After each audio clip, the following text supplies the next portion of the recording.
Welcome everyone to the non-spoiler part of this review for Scent of Roses by Kate Martin. I am your host, Leon, from the Reading Writing Corner. If this is your first time here, welcome, pull up a seat and sit down and let's talk. If you've been here before, well, you know the drill. Sit down. Be quiet. Listen. Okay? Okay. This story is part of a series called Paranormal Series 2. Not an original name, is it?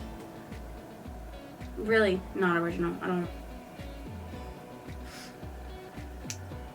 About the series, what if nothing you knew was true and the things that you go bump in the night exist just outside your refrigerator? I had to write that because I could not find a blurb about the series called Paranormal Series 2. Okay? Because like most times when you look for blurbs about series, they don't actually have blurbs about series. You just have the description on the back, which is the blurb on the back. That's all. What made me read this book? Well, it said paranormal. And it has got some romance in it. Obviously, I read that from the back, okay? Figured that out from the back of the book, the blurb. That it had for some romance. And it'd be paranormal. And it had some mystery. And it had a little bit of thriller in it. You know, all the good, juicy stuff that I like to read about. Elizabeth doesn't believe in ghosts. But this time, she has no choice. Family counselor Elizabeth Connor isn't sure what to think when Mary Santiago comes to her for help, pregnant and terrified. Maria claims to be visited each night by the ghost of a little girl, warning her to flee. Her husband, Miguel, a migrant worker at the Harcourt Farms in the San Joaquin Valley, dismisses her fears as hormonal changes. Sympathetic to the young woman, Elizabeth agrees to help by contacting Miguel's employers, who own the cottage where the young couple lives. Elizabeth immediately picks up on the deep enmity between the two Harcourt brothers. Carson, the handsome sidecar running the state for his incapacitated father, and Zach, the rebellious black sheep. While Carson is more interested in Elizabeth than in her concerns, Zach grudgingly agrees to help her look into the history of the house. But even as unexpected desire draws them together, Elizabeth and Zach feel something dark and disturbing at the house. And when the cloying scent and lingering chill of pure evil surround her, Elizabeth knows something terrible has happened here before. Something that has its roots in murder. Dun dun dun! Now, for my non-spoiler blurb, Elizabeth took on a new client to help out a troubled teen with his worry for his sister. Along for the ride is Zachary, someone that helps troubled teens turn their life around and wants to protect his father's farm. They must solve this mystery in order to find peace for all of them. For all of them. The setup of the characters is given well. For the four main characters within it, we readers get to understand them and what makes them tick. The motives are not clear at first, but it does become clearer the more the reader moves forward in the book. The characters react to the situation in the way I expected to. Ghosts in the paranormal becomes something that people can actually see becoming real to those that have never believed, and allowing them to solve a mystery that was several years old. I mean, like, if I was presented with real life stuff, I would deny it at first, and I'd be like, okay, there we go. No. And then I'd be like, okay, fine, shove it in my face some more. I guess I have to believe. I have no choice in the matter. That's basically what happened to Elizabeth and Zachary. And Maria. And Miguel. It was shoved in their faces. They could do nothing about it. The genre is considered to be paranormal. I would consider it paranormal, romance, thriller, mystery. That's what I would consider it to be. Did this live up to my expectations? Yes. It was a good mystery that intertwined mystery. It was a good mystery that intertwined mystery. It was a good mystery that intertwined paranormal and thriller and romance within it. Which character did I relate to the most? Elizabeth, because she was skeptical at first, but leaned into it once she saw the truth and did everything in her power to solve the mystery while protecting a pregnant woman. What secondary character stood out the most? Raul Perez. His care for his big sister. So ingrained into his character. Like, even though he was a troubled teen and he needed to sit there and concentrate on himself and get his life together, he's still concerned more about his sister than he was about his own life. He didn't care about his own life. He was like, my sister, she's in trouble. She feels scared. She needs help. Help her out. Help her out. Me? I don't care about me. Help her out. What was more important, the characters or plot? The plot more so than the characters, unless it came to the romance that was blooming within the book. Because I did get its own little parts in it. It is third-person point of view that hangs around Elizabeth and Maria. Though Zachary, Carson, and Fletcher were tossed into it, it did not affect my reading at all. So, should you go and read the story/series? Yes, if you like tame paranormal with mystery and romance involved in the story. And I say tame, because it's only ghosts. It's only ghosts. Just because they're tame to me. I mean, where's my vampires? Where are my werewolves? Where's my creatures that are made up and, like, don't exist, like the breed? Or the feral warriors, you know? If you've been here long enough to know what my paranormal romances are, you know that that's more my thing. This, it was just ghosts. Not even scary ghosts that were killing people. Just ghost warning. Warning! Bad things will happen if you stay. That's how it was.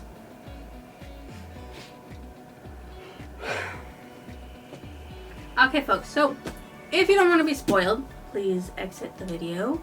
But before you exit the video, or if you drop a comment, a like, or even your lovely subscription, it really helps out the channel. It does. And I will see you all later.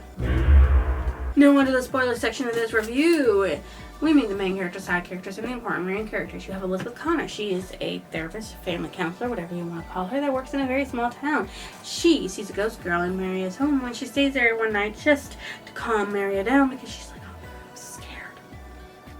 And then she goes back to try to solve what's going on. Yeah, and then you have Miguel Santiago, the husband of Maria, and the one most like with ghosts. He does not believe it at first, and then the ghost's behavior, the evilness that's there, starts changing his behavior until he becomes a mean, drunk alcoholic. Shame on you. You have Raul Perez, a troubled teen that loves his sister very much with all his heart. He is sent actually to the Harcourt Farms for a program that's supposed to help troubled teens, and while he's there, he's like, you got to help my sister. You have Fletcher Harcourt, father and owner of the Harcourt Farms. He had a bad fall and could not remember anything. In the end, he was able to get a surgery that healed him, and he was able to remember that his own son pushed him down the stairs because of an argument, a blackmail argument that he overheard. You have Maria Santiago. She's a pregnant lady waiting for her son to be born and being haunted by a little girl that was trying to protect her from some evil spirit saying, you've got to leave or they'll take your child. I'm looking for my mommy, but you just got to leave. Yeah, there's that. Then you have Zachary Harcourt. He was framed for the murder. He was framed for a murder he did not commit. It was, he got drunk. He called up his brother. His brother came and drove him home. But his brother swerved into oncoming traffic and killed a person and got out and left and pretended like he was never there. And framed his brother for the murder. So he was sent to prison, where he actually did turn his life around and became a lawyer. He and Elizabeth started dating, and then they became engaged towards the end of the book. Within days, weeks, I don't know. Not very long, okay? And even though they both had crushes on each other when they were teenagers, it had been like 10 years since they saw each other. So like that was like explosions. Now, the last character, Carson Harcourt. He was a man that wanted to move up in the world and enter the political world, and he needed his reputation not to be tarnished. His reputation couldn't be tarnished. But he had killed a person while driving his brother's car and made his younger brother take the rap for him. He also was the one that pushed his father down a flight of stairs because he heard someone named Jake threatening him to tell the truth of who was really driving that car. And Carson was like, I can't have that ruining my reputation. It'll be a stain. I'll go to prison for it. You know, I can't have that. So his father was like, what's going on? Why is this going on? What do you mean about this? You framing my other son? Because Carson and Zachary did not like each other, but Carson hated Zachary. And so he killed the guy that was blackmailing him after pushing his father down the stairs and pretending like his father had a fall. And he did not want his father to get better because it would ruin everything. He would no longer have control of the Harcourt Farms. He would not be able to present himself as a good person, a good Samaritan, who was doing all those great things. Because even the Teen Vision, he was the front man, the cover face of Teen Vision. Even though Teen Vision was created by Zachary, Zachary let Carson have the go-ahead because Carson was able to get the funding to keep the place going, and with his face on it, because he was a charisma guy and everybody liked him. You know, it made sense, but you know, Carson was not a good person. He murdered 2 people, and he framed one for it, and then just buried the body of the second person he murdered after pushing his father down 5 stairs underneath the house that was being in an area where a house was being built. And it was like, no investigation into what was going on with this house. Don't. I forbid you. Call the cops on you. Forbidden! There are only 4 POVs within the story. There's Elizabeth, Zachary, Fletcher, Carson, and Maria. That's actually 5. Why not before? There's 5 POVs. Elizabeth, Zachary, Fletcher, Carson, and Maria. Because Maria's in it when she's by herself. My favorite character was Zachary, that boy that turned his life around to make a better life for himself. And he actually got the girl in the end. Yay! My most disliked character was Carson. That pig only cared about making money and keeping his reputation from being ruined. Even though he ruined his own life because of the murders he committed and almost killing his father. I mean, killing the dude while driving. He wasn't even drunk. Why would he frame his brother for something like that? Why would he do that in the first place? What was he thinking? It's just evil. It was told in chronological order with appropriate language for it being an adult paranormal with drama splashed into it. It does have foreshadowing within it about the mixture and what was happening to Maria. The suspense was there, but it was not as heavy as I thought it was going to be. It was more mystery than anything. Less suspense, more mystery. The background is explained enough to understand Zachary, Elizabeth, and Maria. You don't really get a lot about Fletcher or Carson in this because it's not really about them. Okay. The title of the book meant a ghost was giving off the scent of roses. It's called Scent of Roses because every time the ghost appeared, you would smell roses. The cover of the book is a darkened house with a single light upon it. I'm not sure what that means, but it's probably the house that Maria and Miguel Santiago were living in. And yes, there's this weird book sticker here that's here, and I don't like that. The summer read. And I can read it in the summer. Would you look at that? So, what stood out as memorable was the way the ghost girl was using a rose scent to tell her presence, to give off her presence, and trying to warn Maria about the deaths that had happened in the old house that had stood there, and the body of the guy that had been buried underneath it. Because there was actually a killer couple who kidnapped and killed a girl in that house. And that was the ghost girl. And she was afraid that bad things was going to happen to Maria's son. Like what happened to her. But she does get her bones do get returned to her mother, so her mother can give her a proper burial and she can be reunited with her mother in that way. My favorite passage from the story is, he looked at his younger son and the woman who would soon be his daughter. He thought about the spirit of the little girl who had come to warn Maria Santiago of the evil that still existed in the house years after the child was gone. Whatever the truth, they were starting all over. They were all starting over. So, that's actually the last. No, the last word is Fletcher figured it was long whatever, but that was the last page. There was nothing really else in here that compelled me to think it was a favorite passage within the story, because a lot of it was other things. My favorite quote. I'll marry you, Zachary Harcourt, and I promise you'll never be sorry. Because Zachary was kind of like a playboy who didn't want to let his, he didn't want to get anyone close to him in a relationship because he was afraid that they would all leave him at one point or another. And Elizabeth was actually also, like, wary of men because her ex-husband cheated on her. So, yeah, there's that. What I thought about the end of the book, it was okay. Alright? It was okay.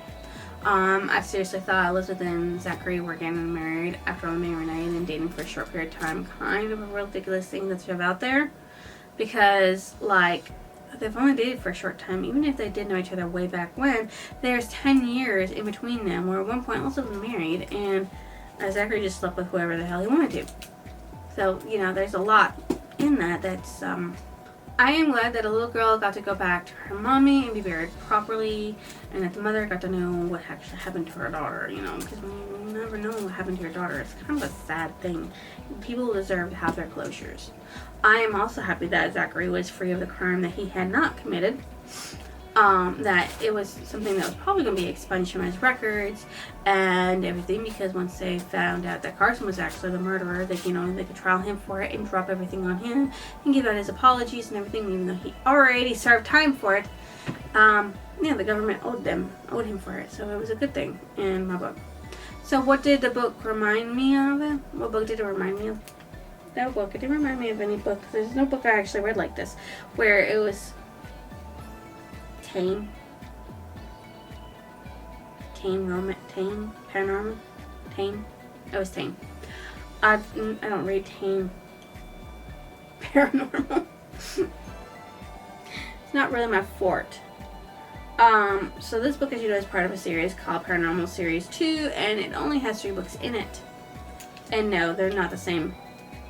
Not the same couple, which I think would have been even better, to be honest. Even better. Okay. I rate this at 3.5 because the mystery was the best part of it all. The romance was not really a surprise.